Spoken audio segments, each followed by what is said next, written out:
Hi, I'm Adam Hughes. We're going to be working on a convention sketch today, and thought I'd show you how I do some of them.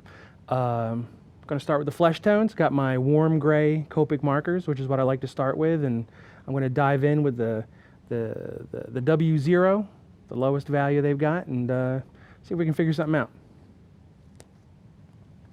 Normally I like to go in with the lightest value. I like to work lightest to darkest with these guys. And I'll go in and put a nice base in with the W0. One of the things I like about the Copics is they are refillable, and while that's wonderful for the fact that you can make a marker go forever, it also means you can control the saturation of the marker. So a lot of times if you want a dry brush effect, you can let the marker run dry, and if you need to cover a large area and have it be a very even tone, you can overfill the marker. Works really nice. Normally, I would do sketches with these markers at conventions, and people seem to enjoy them. They like to watch art happening. They have a good time. They ask questions. It's good for everybody. But I realized that I was creating different types of art with the markers than I would with my normal technique of pen and ink artwork and then digitally coloring it with Adobe Photoshop. So I have since taken to, from time to time, producing finished pieces of art for my comic book assignments with these markers. So they're very, very versatile, very, very good for everything you might need from a marker. Fast convention sketching or long, laborious illustration assignments.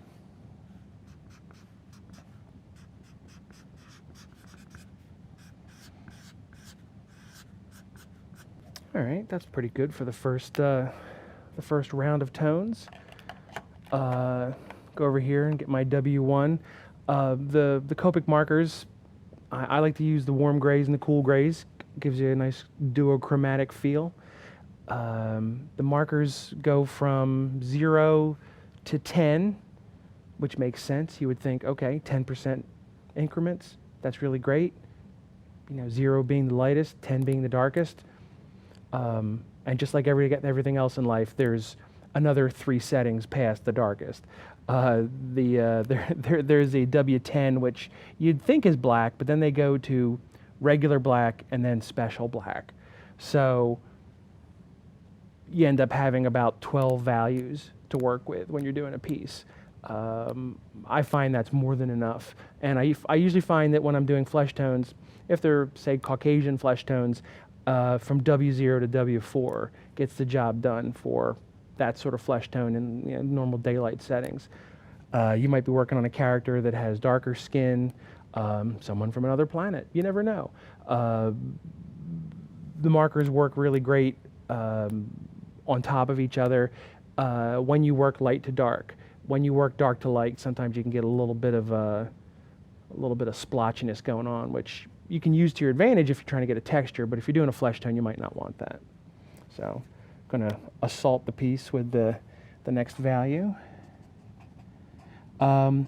One of the things I also like about the Copics is you can work wet on wet very nicely.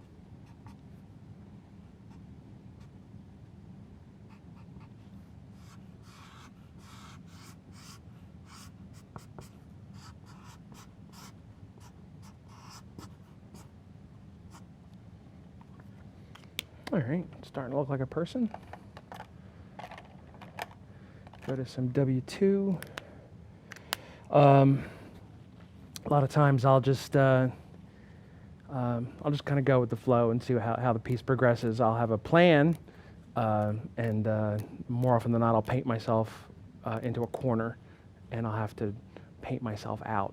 So it's always good to be, sort of free and open to ideas, and always have a good artistic exit strategy.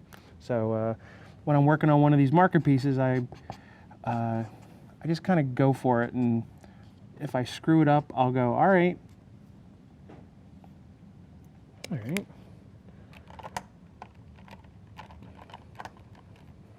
Going up to W3 now.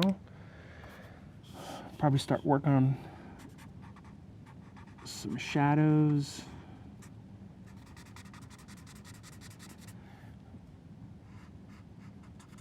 Ultimately, we're going to work up to the most absolute dark we can come up with, which will be the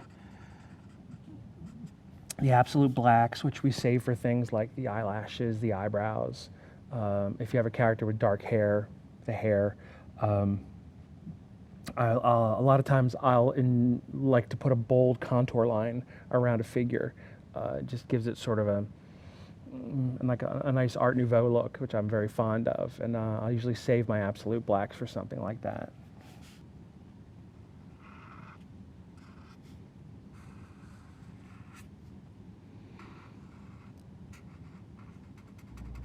Now, whatever markers you like to use, and it's all about finding tools that you're comfortable with. I firmly believe that,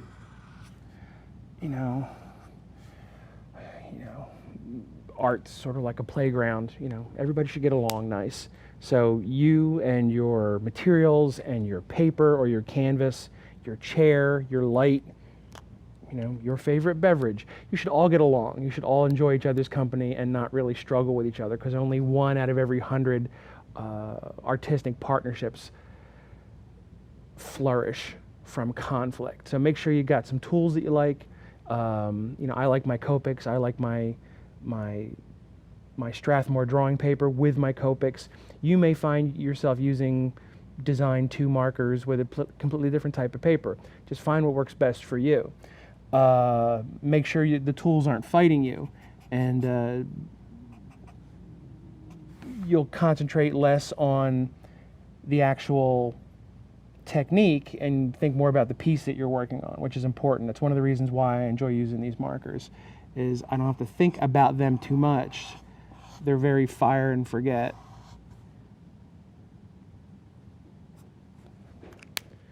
All right, I'm pretty happy with those flesh tones. I'll go over to my Faber-Castell Pitt pens, which I really enjoy doing the inks with. A lot of times I'll do the inks before I'll do the markers, but sometimes if you're not careful when you're laying down your flesh tones, they can smudge the Pitt pen ink a little bit. So if you're comfortable with your inking skills, you might do what I've done here, which is do your flesh tones first. Pencils, flesh tones, and then your inks. All right, let's go with a good medium size here. And now you can do wonderful tonal stuff with these markers, I'm sure. My background is in comic book illustrations, so I have been programmed by a lifetime of doing comic book art to want to see stuff with a bold inked line.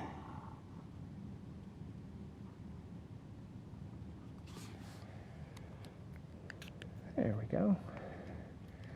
And sometimes when I'm done, I'll take a Barrel Prismacolor colored pencil, a black one or a white one. I use the white one sometimes for highlights. Sometimes I'll go in with a black one to beef up areas that the 110 special black hasn't gone quite black enough for me, or to give it a really nice bold line.